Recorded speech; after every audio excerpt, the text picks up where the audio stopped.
Well, good evening, everybody. Welcome to the class tonight, the Buddhist Society's basic meditation class tonight.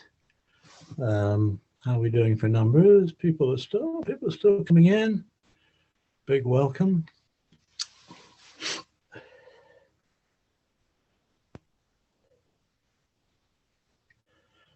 And the usual, suggesting we follow the usual sort of schedule. So you give some guided meditation in the first 20 minutes, 25 minutes, something like that. Take a little break. I'll try and say something that might just possibly might be helpful. And then for another 20 minutes or so, 25 minutes, we'll meditate, and I'll try and make it as quiet as possible. And then leave quite a bit of time for questions and discussions and anything like that. Now, usually when we join the class, we have that lovely Buddha image from the Buddhist Society on the screen. And he or she is going to return in a minute. But I just want to begin as honestly as I always sort of start when I meditate at home, which is in a way asking the question why I'm doing this, but answering it in a rather peculiar way. And this is a very Mahayana or Vajrayana sort of way of doing it, but I think it's very helpful. And if you just look at it, with a wish to free all beings, I shall always go for refuge to the Buddha, Dharma, and Sangha until the attainment of full enlightenment. With the wish to free all beings, I shall always go for refuge to the Buddha, Dharma, and Sangha until the attainment of full enlightenment. Enthused by compassion and wisdom, today in the Buddha's presence, I generate the mind of enlightenment for the benefit of all sentient beings. Enthused by compassion and wisdom, today in the Buddha's presence, I generate the mind of enlightenment for the benefit of all sentient beings. As long as space endures, as long as sentient beings remain, may I too abide to dispel the miseries of the world.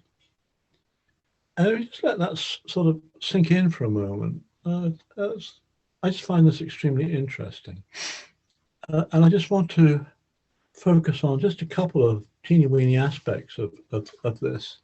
Maybe both actually in that second stanza or verse or whatever you want to call it. Just notice, yes, there's the second two lines in it. Today in the Buddha's presence, I generate the mind of enlightenment for the benefit. So it's like, and this verse, the whole thing is called generating the mind of enlightenment. So right now, what we're going to do is to generate the mind of enlightenment. Sounds simple, doesn't it? That's what we're going to do, right? That's what we're going to do. We're going to generate the mind of enlightenment. And then you notice running through all of this is in a sense, a reason. The first verse with the wish to free all beings. And then in the one we've just read, generating the mind of enlightenment for the benefit of all sentient beings. As long as space endures, as long as sentient beings remain, may I too abide to dispel the miseries of the world. And I just want to reflect on those two things. In this practice today, we're going to generate the enlightened mind, enthused by compassion and wisdom. Right now, we're going to generate the enlightened mind, the mind of enlightenment. And the reason we're doing it is to benefit all sentient beings. There you go. That's a thought for the evening. Thank you very much for putting that up, please. Wandu, let's have the Buddha image. So a bit of guidance for those who feel they might need it.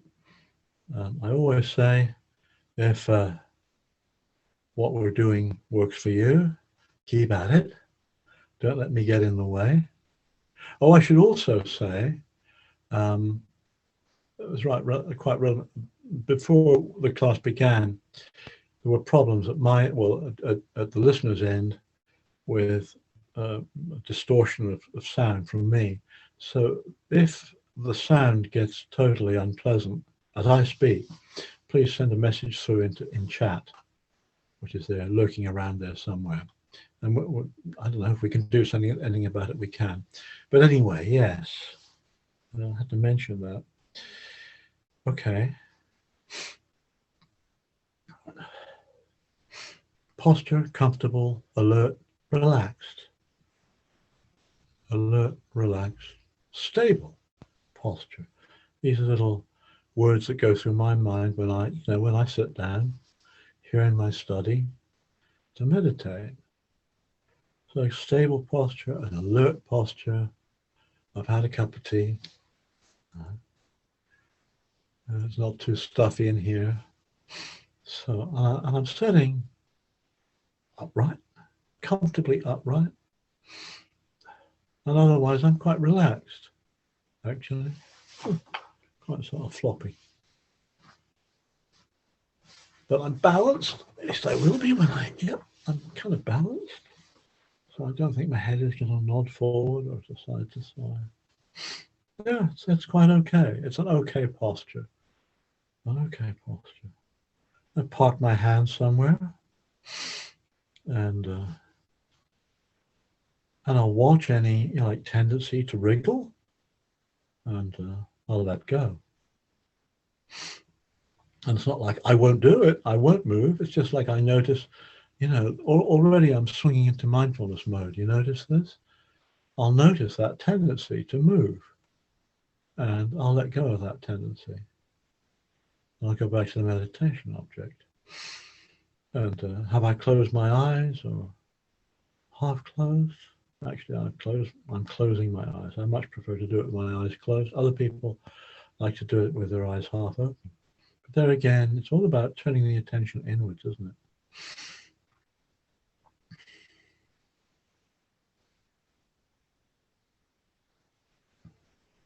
And just experience the body sitting here this Thursday evening. And it's always dangerous to say what I'm going to say. How do we feel tonight? Because that just triggers a whole story about what one's been up to today and all the rest of it. All that kind of stuff. What I really mean is how do we feel in the sense of any sensations in the body? And this is not a question of opinions. It's not should be, shouldn't be. We're not loading adjectives onto simple sensations like pressure or heat or movement or a bit of stiffness or anything like that. Just be aware of simple sensations. Just crude, simple sensations. And I always start at the bottom. The feeling of sitting. I'm sitting on something here, chair, cushion, or whatever. You're sitting at home on a chair or on the floor, meditation bench. And you notice the feeling of sitting, the weight of the body, contact.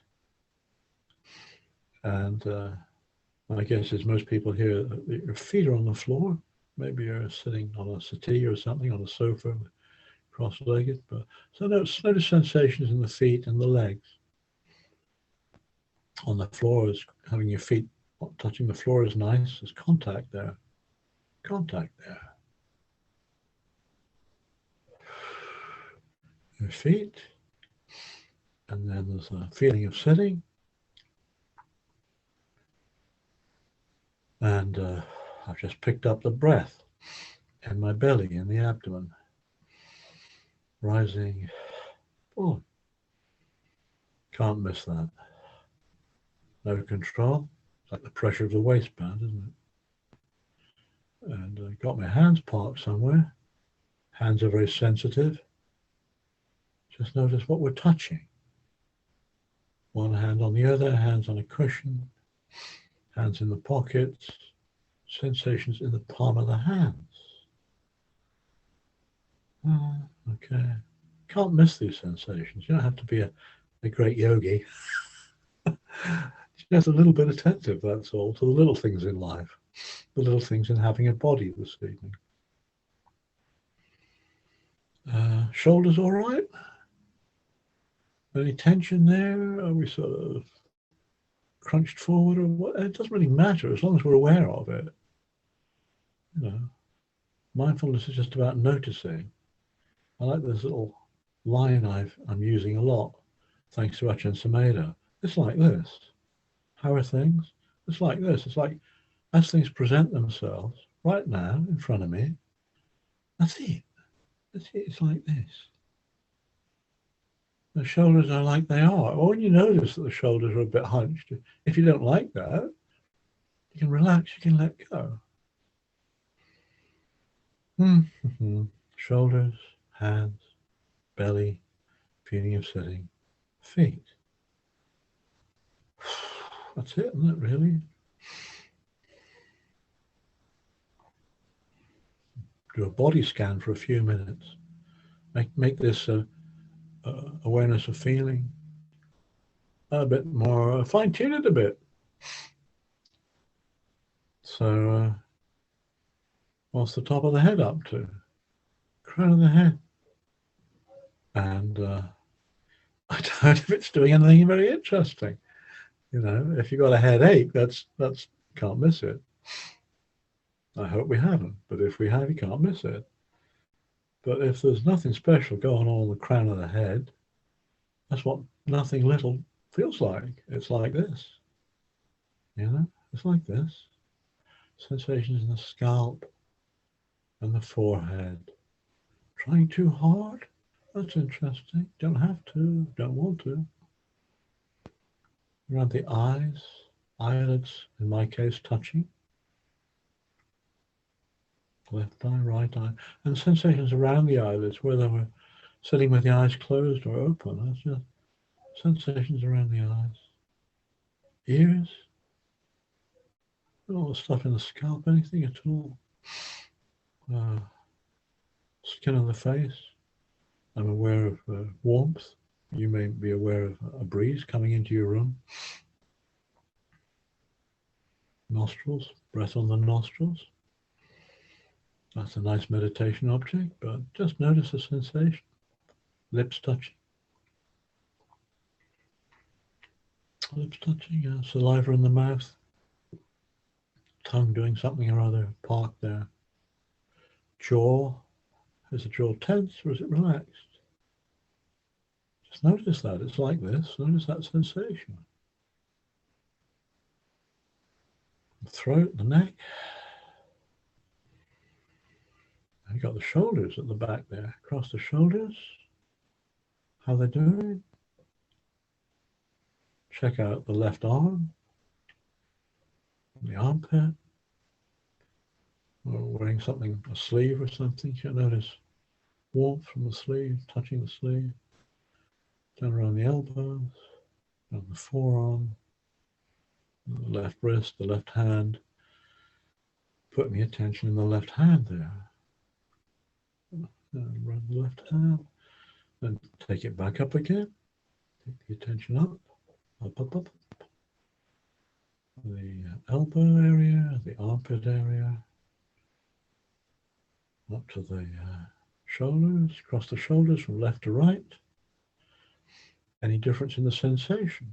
Just notice that. You know, maybe the left is easier than the right. It's like this, isn't it?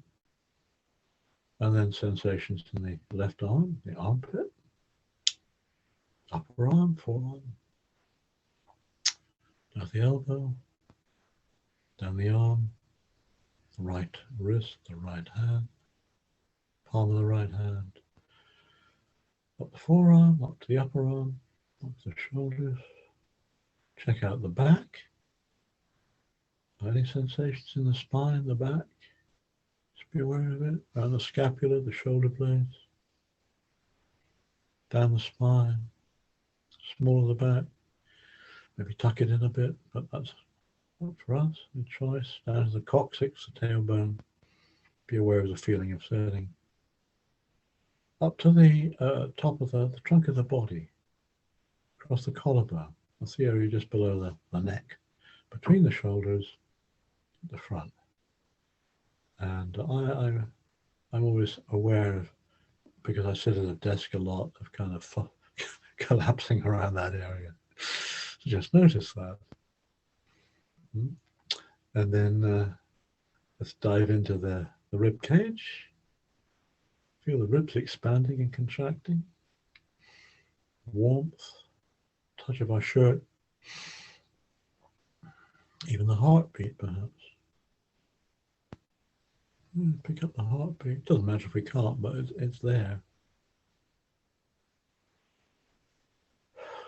Down to the abdomen. Breath in the belly. Waistband pressure, digestive bits and pieces going on there perhaps. To the pelvic area, the groin. Feeling of sitting. The left leg, left hip. Any interesting there? Or maybe it's like this, which is nothing special. Down that left upper leg, the thigh, to the knee. If we're sitting cross-legged on the floor, maybe a bit of a stretch there, just be aware of that. Across the front, what's going on at the back, I don't know, but you can tell me. Yeah, down to the shin, the calf, the left foot, the left, kind of the Achilles area, across the front of the foot, where the toes, underneath, the arch. Well, actually the ball of the foot first, then the arch, then the heel. And up we go again. Up the shin, the calf, around the knee, up the thigh, into the hip, across the pelvic area, right side, right hip, right hip. And across the buttock area as well, you're aware of that. Down the thigh, the upper part of the right leg, right knee. Sensations there or not. Lower leg, calf, shin. The right ankle area, top of the right foot, right toes, underneath, the ball of the foot, the arch of the foot, the heel of the foot, ankle. Up we come. All the way up, all the way up. There we go. So that's what the body feels like tonight. That's it. Male, female, whatever our ethnicity, whatever our age. That's what we've brought to the party tonight. It feels like there's a massive sensation. And as we meditate, you'll notice different sensations coming and going. Sometimes we'll be aware of the feeling of the breath, if that's a meditation object. On other occasions, we might feel a niggle in the back, or pressure from the legs. But that's it. We experience the body as just massive sensations coming and going. And maybe we react to that. So we notice that. How's the mind tonight? How's the mood? Upbeat, downbeat, happy, sad. I mean, I know which we prefer. I know what I prefer, but that's a preference. And it's so important to work with whatever the state of mind is. However the mind feels tonight, we can work with it.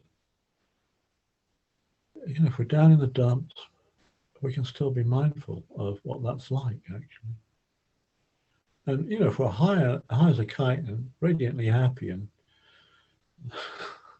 that's quite a challenge to sit with as well, actually. You notice that. How's the mood? Interesting.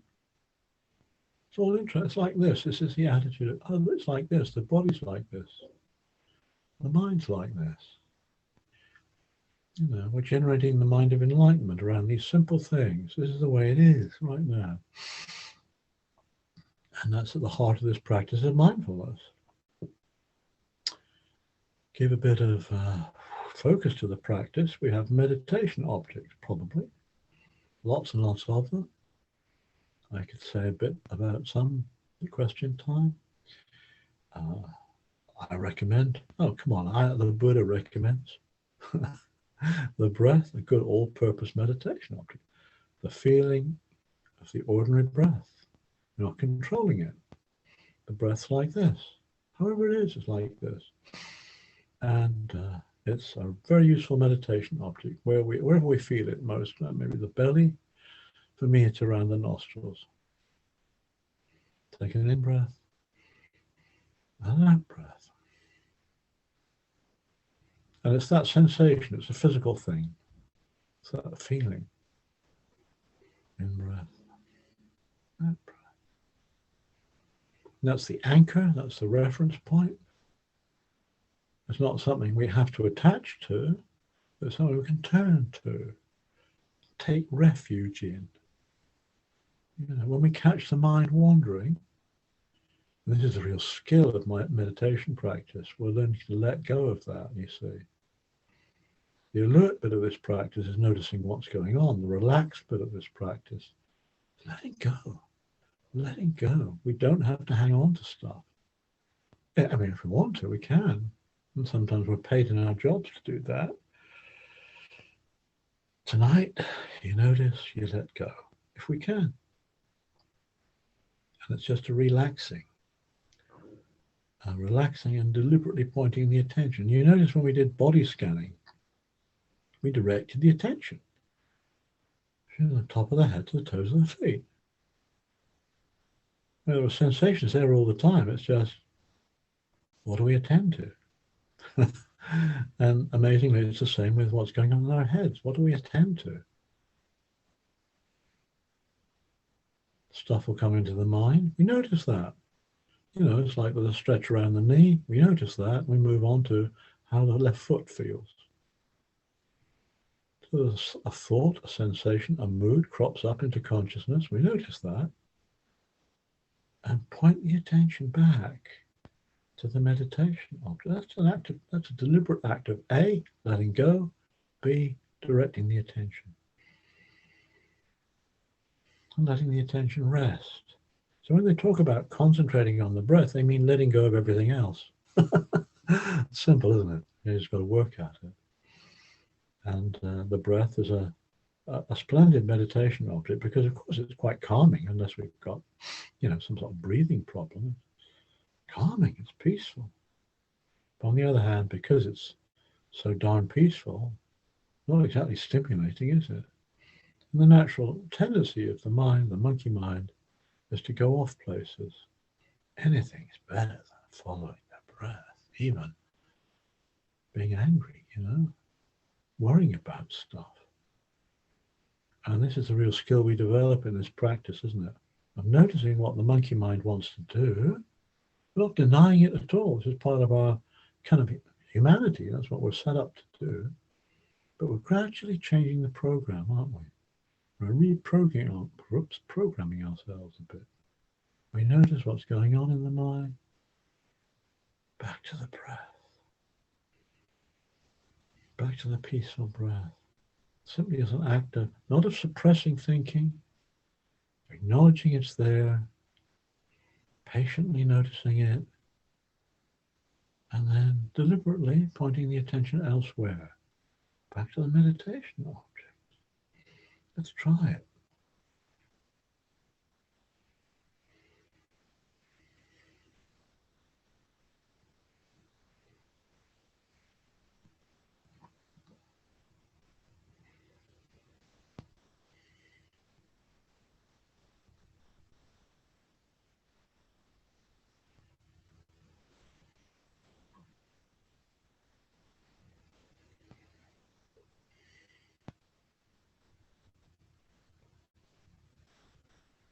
And just as it's, you know, attractive too, it's quite attractive, you know, to lock onto interesting thoughts and emotions, you know, the row we just had, or planning for perhaps for a holiday, you know.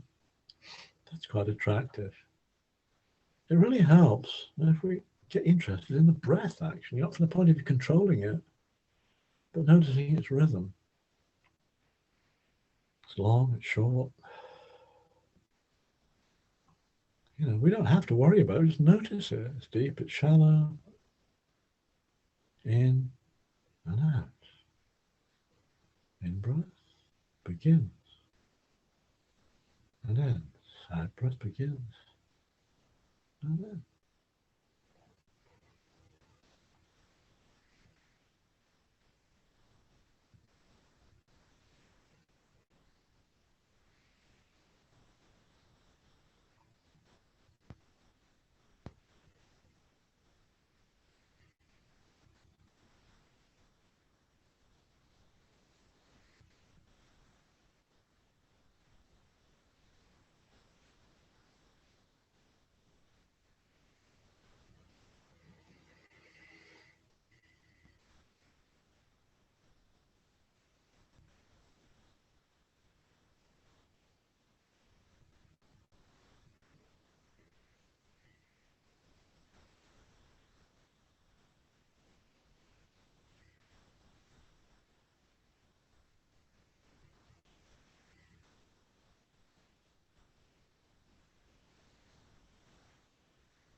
When the mind wanders, remember it's not a fault.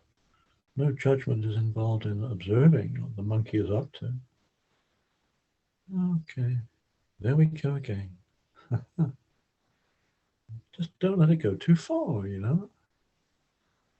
Notice this tendency of the mind to move from one thought to lead to another one.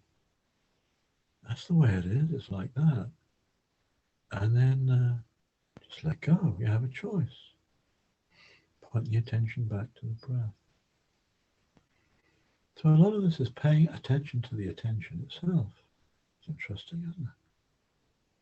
Interesting what we're playing at here. Paying attention to the attention.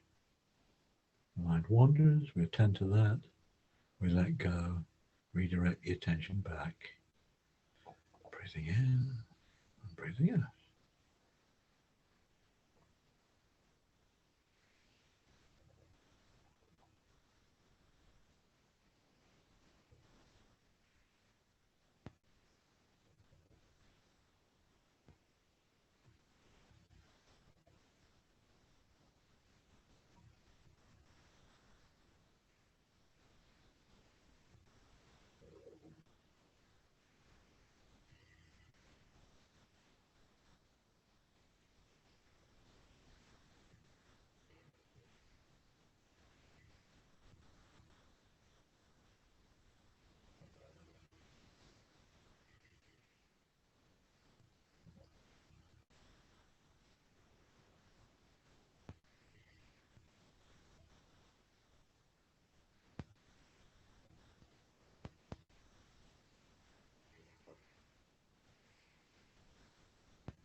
Do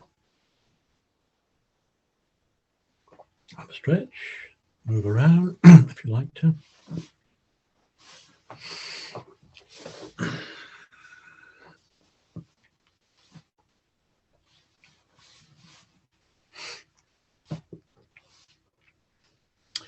Well, I really enjoyed that, and I'll tell you why. Because, gosh, I've had such a busy day. I've won't bore you with the details, but I've been all over the place today, scuttling around in the car, doing all sorts of stuff. I get home just in time for a cup of tea, getting things set up here. Certain amount of hassle getting the sound set up for the class tonight. Come on, just sit meditation. It's absolutely brilliant. It's great. And the reason I'm telling you this little personal story is because what I want to sort of say right now, a few thoughts about why on earth we're doing this. This sounds a little bit controversial. Why are we meditating? Why do we begin meditating? Why do we keep doing it day after day after day? That's interesting, isn't it? Why are we doing this? How do we get into this in the first place? Well, somehow we find ourselves thinking this Buddhism thing's a good idea, and I want to try and be a bit of a Buddhist. And we discover that there's this thing called the Eightfold Path, and part of it is meditation, isn't it? And most Buddhists these days meditate. Most, but not all. That's another story. You can still be a good Buddhist and not meditate. But meditation is quite, to me at any rate, quite an important part of the package.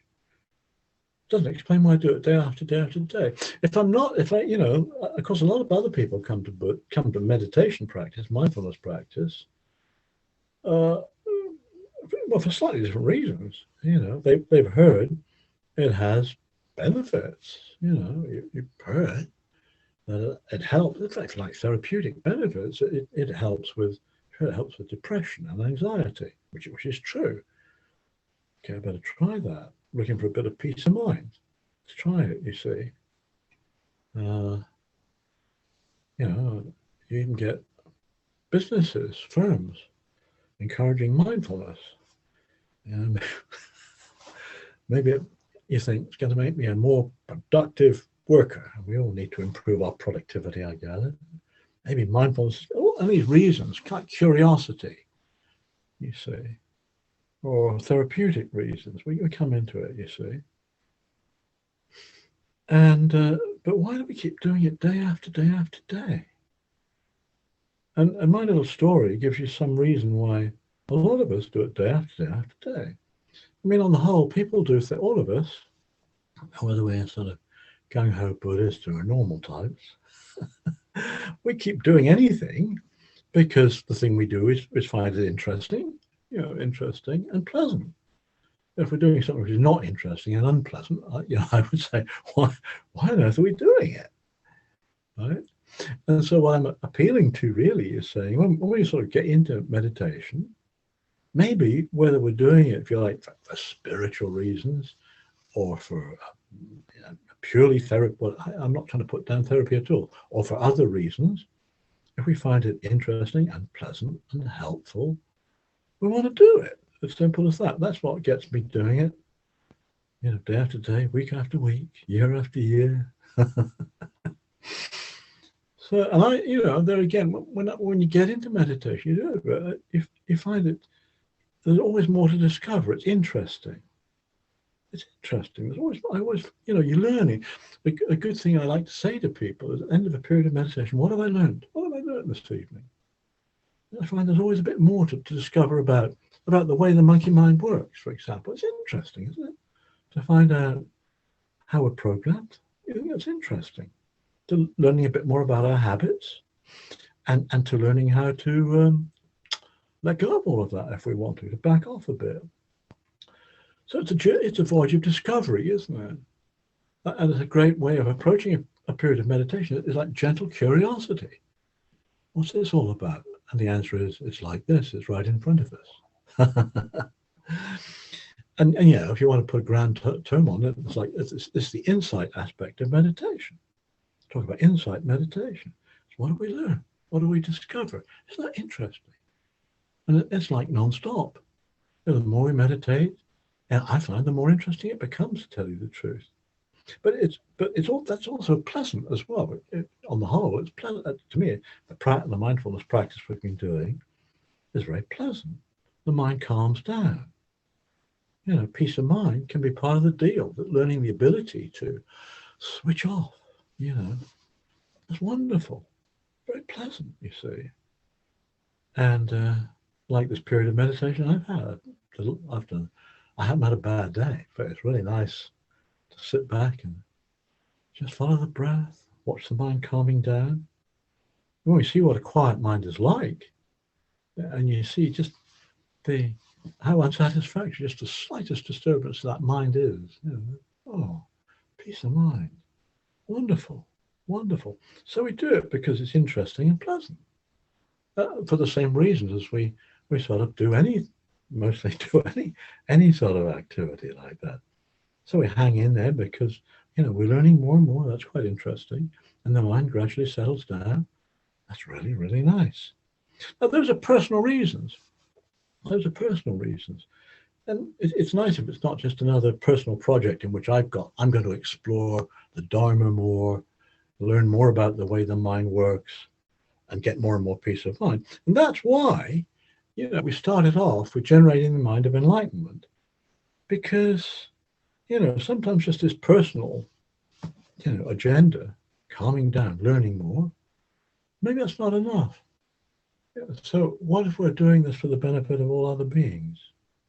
With the wish to free all beings, I shall always go for refuge. So that, enthused with compassion and wisdom, today in the Buddha's presence, I generate the mind of enlightenment for the benefit of all sentient beings. As long as space endures, and as long as sentient beings remain, may I too abide to dispel the miseries of the world. So we're doing this for the benefit of others. We're doing this for the how that works is another matter. I could say some more about that, I guess. But it's more like if we're doing it for all beings in the universe, it's like we're doing it, for all beings in our world, in the world of our experience. Like all beings that we experience, all the people, may they be well. And that's a fabulous, selfless motivation for doing this practice. So we may sit there and we think, I'm not getting anywhere out of this. I don't feel particularly peaceful, and I'm finding this pretty boring. But maybe, we're doing it for the benefit of others, of other beings. And that's a tremendous, Mahayanist motivation for doing meditation. But then it's a bit more than that even, I'm going to suggest. So I'm talking about reasons why we do meditation. But when we do things, we sort of become things. They become habitual, don't they? So I've talked a lot about doing meditation because I find it interesting and fascinating. And the mind calms down. And a good motivator is, to do it for the benefit of others. Maybe this helps others, so I should do it for others' benefit. But that's all stuff I do. When we do it, it ceases to be a doing activity. It becomes a habit. And we're creatures of habit. We do meditation, and then after a while it becomes a habit. And then this mindfulness practice, it's like this practice. It's more like being than doing. It's a being practice. Ajahn Subhaddo talks about being the knowing. It's like it becomes part of us. We don't actually have to sort of, worry about motivation.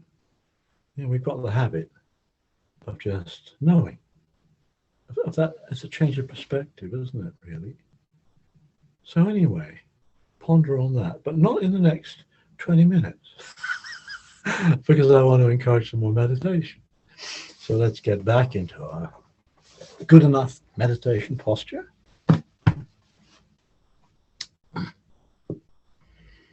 I'm going to try very hard and not say very much over the next 20 minutes. Usual guidelines. Of course, set up the body. Alert, relaxed posture. So all these are suggestions. Alert, relaxed posture. Balance, reasonably comfortable. Not so kind of sloppy that we go off to sleep. Not so uptight that it's physically uncomfortable.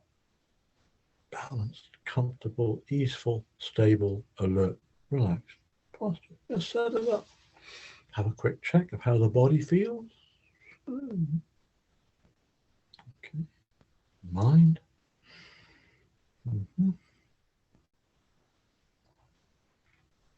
Meditation object, if we use it, if we use a meditation object, there's the breath, sound of silence, the feel of our mana beads, the mantra. There we go. And breath. And breath. Stuff comes into consciousness and goes out of consciousness. Attention wanders. Let go. Back to the breath.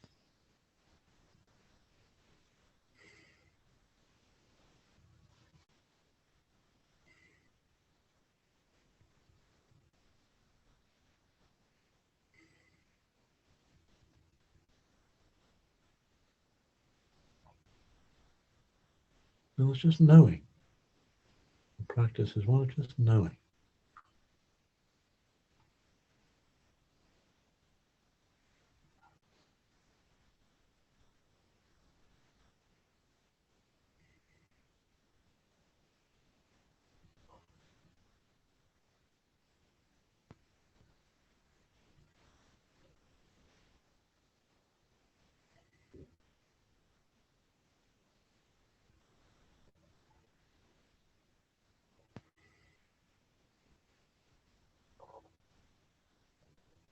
Knowing how the breath comes and goes. Sensations come and go. Thoughts come and go. Sounds maybe come and go.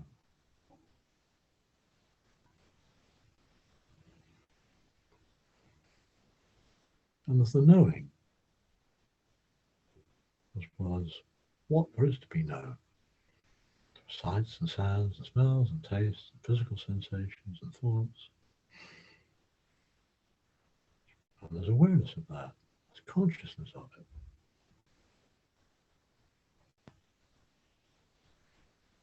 Back to the breath.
And if we find the mind just for a moment, really settling down, quietening down, without hanging on to it at all or grasping after it, just appreciate how very pleasant that is.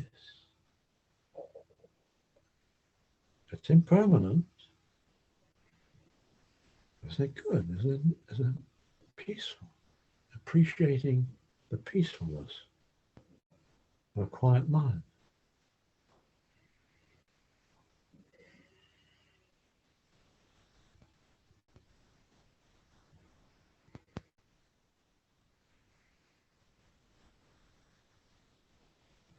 But don't try to get it. Peace of mind comes about when we give up chasing it.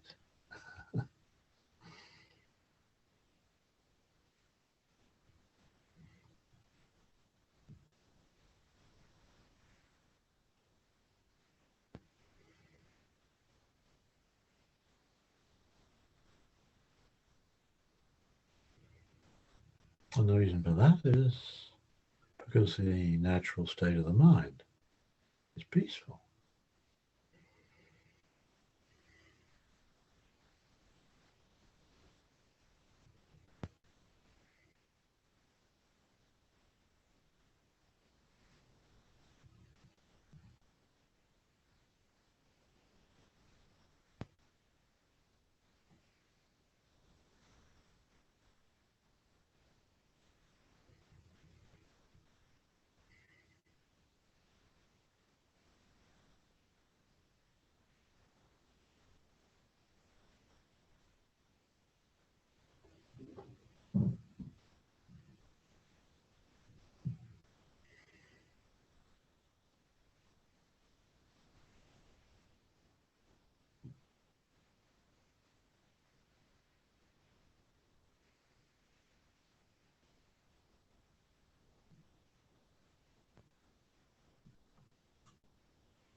In a few minutes, I'll ring the bell.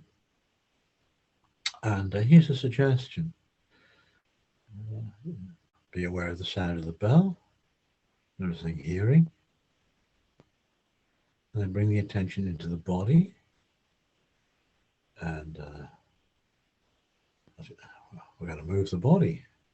We're aware of sensations in the body. Again, you do a quick sort of trip around the body, noticing sensations.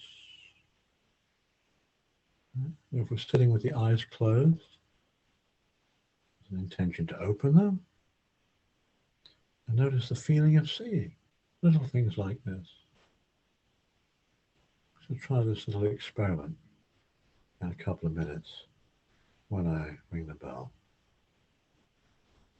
Just being mindful, as it were, of being like coming out of meditation.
So please, I hope you can all unmute.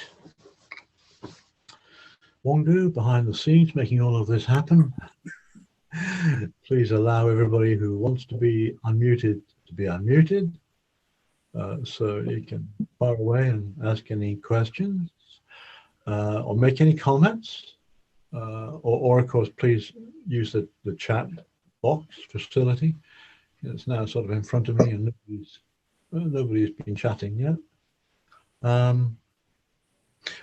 To get things going a little bit, let me ask you for help. Is there any particular aspect of meditation, Buddhist practice, that you'd like me to sort of say a bit about, help with at the next class? That would be very useful. I'm always looking for themes, ideas, things like that. I mean, an obvious one is like metta practice, for example, which I find extremely helpful. Do a bit of that. But if there's anything you think would be particularly helpful, great opportunity to let me know. So go ahead, please do. Either speak normally or send a message through on the chat.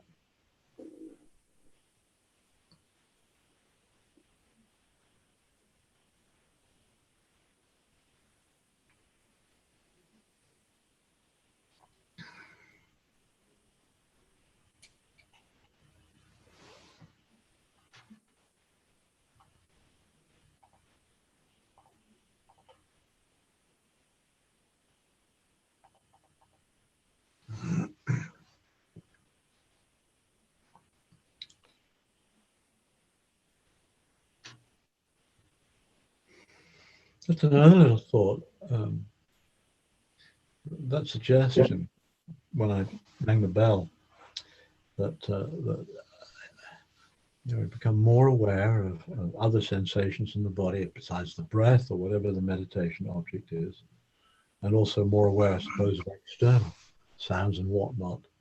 I mean, that's the idea of like moving away from meditation as a form of practice to just knowing, just like being, we can call it being mindful, but just knowing as just something one automatically does rather than a formal doing practice.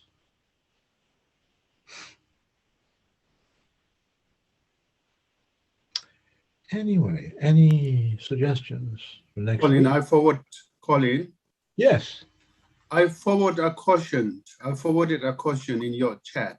Yeah, I got it. Okay. Yeah, how meditation might benefit others. That's a good question.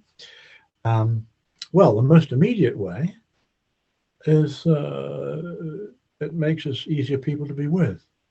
I mean, everybody here presumably interacts with other people. Just in the other room, there's my wife, for example. And a few years ago, there'd be a few cats as well. And then what have I been doing today? I've been out doing a bit of shopping, going here, there, and everywhere, and interacting with other people. And maybe this practice actually makes me a bit nicer. Let's use a simple word, which makes other people find I'm a bit easier to deal with and makes them a bit happier too. That's sort of a win-win thing. I mean, I'm a bit less perhaps a bit less spiky, less confrontational, less judgmental. Doesn't mean I think everything is wonderful. It's like when I'm in a situation where everything is not wonderful, perhaps I handle it a bit better. And that's because I'm more aware. The question is quite direct. How does meditation benefit others? Well, like that, actually, like that. That's the most direct sort of way. There may be other ways as well. For example, as a result of developing wisdom and compassion in this practice, which in and of itself, we've been here together for an hour or more. I don't think anybody else has benefited particularly. I mean, other than us, I don't doubt if anybody else has benefited from us being. Maybe we could have been rampaging through where we live, but we haven't been doing that. But maybe as a result of doing this practice, we're more inspired to get out and do good stuff. Do good stuff. Be more helpful. Do a bit of charity. Well, I don't know is the answer. Except I know from my own experience. It's like if you're a regular at this class, you'll hear me saying this quite a bit, but I'm a Buddhist prison chaplain. That's one of my hats. And a few decades ago, I wouldn't for one moment thought about doing that. But you do this practice, you think, yeah, maybe I could do something helpful to these honestly rather unlovely people in prison. Maybe I could be, it's like my motivation was one of, which is I can just be an ordinary, friendly face. Now, one has obvious, before that, I undoubtedly had all sorts of obvious inhibitions about doing something like that.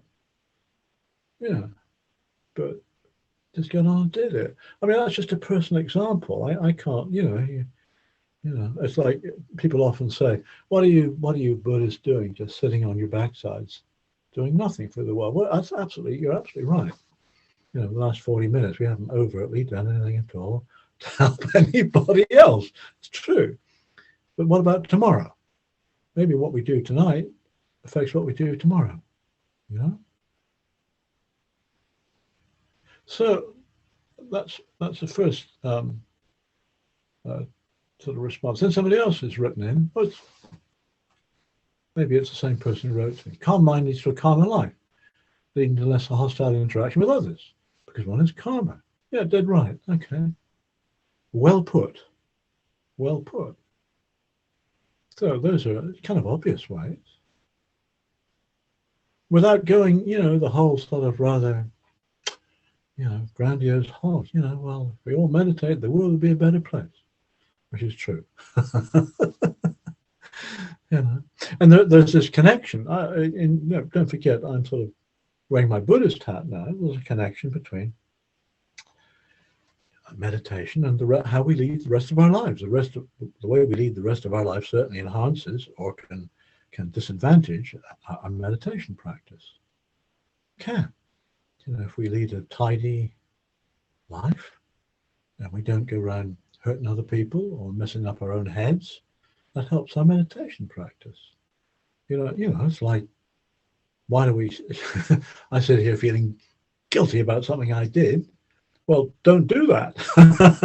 And then your mind kind of settles down a bit. Equally, as some of you folks are saying, it's like you do this meditation practice and you see the world differently and you behave rather differently in it. So there's an interaction. And, it's like meditation is not something you sort of put in a box. And then, your business life is another box, your family life is another box, and on and on. All these bits kind of fit together, absolutely inevitably fit together. I'm just reading in the chat. Okay, this is interesting. To enable us to get to know ourselves better when meditating, can we ask ourselves questions to help us identify reactions, feelings, and emotions why we might have behaved in a certain, been triggered? I get the idea here. Well, certainly when a period of meditation is over, we can do all of that. It might become very obvious during a period of meditation. We identify habitual patterns of behavior, habitual reactions. We can just be aware of that. We can notice the way our feelings are triggered. Very obvious things in this laboratory, which we'll call, half an hour's meditation.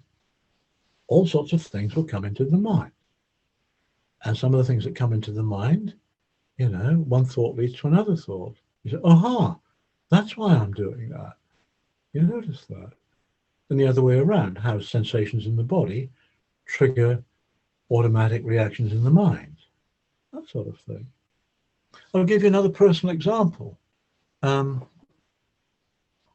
One thing I learned, I'm sure as a result of all this stuff, is how similar I am to my father.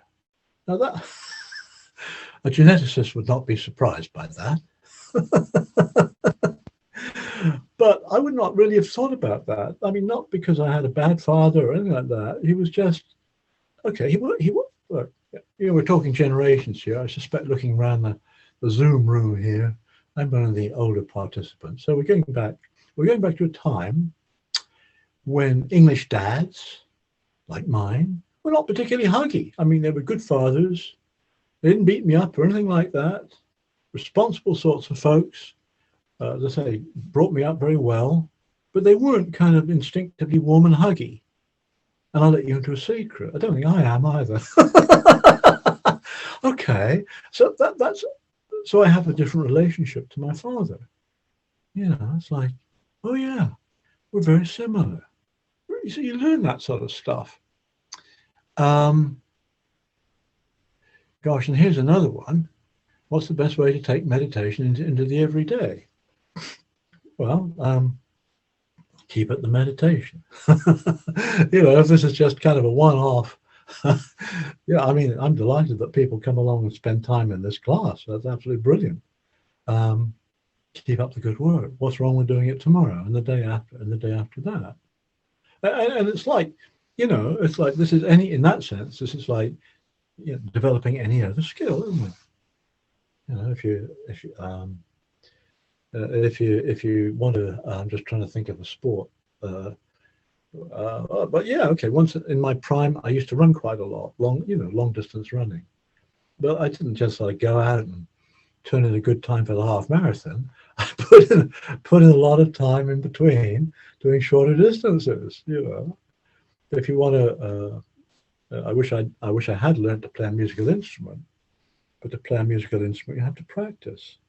I've just got back into sketching again, and I think I might, be not too bad in 6 months' time. But tomorrow, I've just got to sit down with my pad and sketch that orange. So practice really does help. So the best way to take meditation out into the everyday is to like do more of it, so that going back to the previous question, perhaps we're more aware of how we respond to the world. It's as simple as that. Or we're more, so it's like, and there you go, all the little bits fit together. This is about scanning, the body scanning. That's a brilliant practice to take out into the everyday world, because you can pick up sensations in the body, stuff, you can pick up what's going on in the mind, our reaction to situations in the mind, very easily if we tune into sensations in the body. How so? Somebody says something a bit nasty to us, you can just feel tensing up, going on the defensive. Or maybe, anxiety is a bit of a problem. So you notice before you go into that meeting or into that room, before you can put your hand on the door handle, you notice, a butterfly in the stomach, perhaps. Breathe in, breathe out. You're aware of these things. It's just the awareness, the very fact of awareness of these triggers lessens the power of these triggers. So that actually, I'm glad you asked that question about taking meditation into the everyday.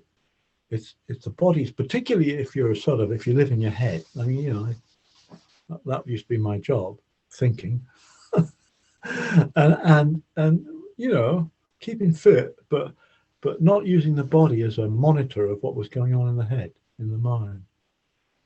And so tuning into these sensations in the body, I think, is a very helpful, way of perhaps behaving more mindfully, more skillfully, on the outside. I hope that's from somebody called Pete. I hope that helps, Pete. Come back with some comment if you like. But that's but yeah, it's like, honestly, do some more practice. Keep practicing. Keep practicing. And it will work. It will work. You'll become more, whatever you want to be, more mindful, let's say, in everyday life. And then, I mean, you can do there are all sorts of little things, like what? Like the phone. Oh, yes. I mean, this is a tough practice. We've all got these things, haven't we? Right? I mean, who's in charge of this thing, for crying out loud, right? Somebody calls me and I can't get the thing out fast enough. Well, just take a breath or two. I mean, that's a darn good practice, right? Don't respond immediately to the phone. Don't ignore it. Another human being out there wants to speak to you, right? They need you, but you're not right now, right? You know, count 5, take a breath before you do it. That's a heck of a challenge to do, isn't it, really, these days? And I'd certainly, I mean, because I'm, you know, a bit antique, I do not understand, you know, how one can sort of walk down the street and send text messages at the same time. I mean, this is multitasking gone berserk. I mean, it's like, you know, it's like, I don't understand that, and I'd suggest kind of not doing it, actually, or being aware of the impulse to do it. Why are you going to do it? Why? By not trying to take it into everyday life, just allowing it to be. That's a cool answer. For with time, it will become you. For you are not what you think, but feel, which impacts upon how you have less from. I'm a little bit confused by this, but I take the point that's being made, right? In other words, just being with things the way they are. I think that's what's being said. And then, I mean, it says, you know, quite correctly, it's not I mean, I'm not what I think. I'm not what, you know, the true me. You know, a lot of people come to, in the old days, I don't know if people still do it, they come to Buddhism or they come to meditation wanting to discover their true selves. And my reaction has always been to that. Good luck. Good luck. Because I don't know what the true me actually is. I really don't know what the true, I mean, I can tell you all about my habits, my enthusiasms, my likes and my dislikes, right? That's not true me, is it? It's likes and dislikes and habits, my story, you know, we construct narratives for ourselves and all the rest of it. But is that really me? I haven't found it yet. I really have not found it yet. So a good point. I mean, and there's just this reflection that whatever happens out there is not me. You know? Now, you can't use that, getting back to my interest in criminality, you can't use that as a defense in front of the judge. You really can't. But that's a good reflection. Okay, it's a reflection on the impersonal nature. No, nobody. This is a sort of profound, important. You know, psychologists, neuroscientists, and philosophers have huge problems these days around the whole question of personal identity, of the sense of self, you know, or soul. We don't know. We don't know. And it's a fundamental, and that not knowing, you know, it's like whatever you think you are, you're not. Yeah, it's an important kind of teaching, without any doubt at all. Obviously, we have a very well developed sense of who we are, don't we? We all have a sense of who we are. That's what it is. It's a sense of who we are. Is that the true me? I have problems with that. I remember when I first got my university job, and I found myself, I don't know why, but I found myself on some sort of committee to which the student councillor reported. And that was in the early days when, I mean, obviously every university now has student councillors and all sorts of mental health support. It's great, very good. Anyway, in those days, my university had just appointed a student councillor. And so at the end of her first spell, she reported to this committee, and I was on this committee. And so the question, is, well, what's the main problem that our students are coming to you for help with? And she said, a lot of them are having an identity crisis. And I was thinking, yeah, quite wise students in a way. I mean, I'm not saying it's nice, but yeah, it's like trying to figure out who you are in this, you're an 18, 19-year-old, 20-year-old or whatever. You're trying to figure out, what's it all about? And and we don't know. We don't know. And living with that not knowing is, on the one hand, could be problematic. On the other hand, could be rather liberating, actually. Because, if I have to sort of defend myself of being a Buddhist 24/7, that's very stressful, isn't it, really? It's very stressful. I don't have to be a Buddhist. I just have to get on do it. If that makes any sense. Any other questions, or more to the point, suggestions about anything you'd like, any sort of topic to explore on another day? I'm very open. I mean, I really do, like being guided, actually. Oh, the other thing is, I don't know whether this happened or not, but I really like that generating the mind of enlightenment, those verses there.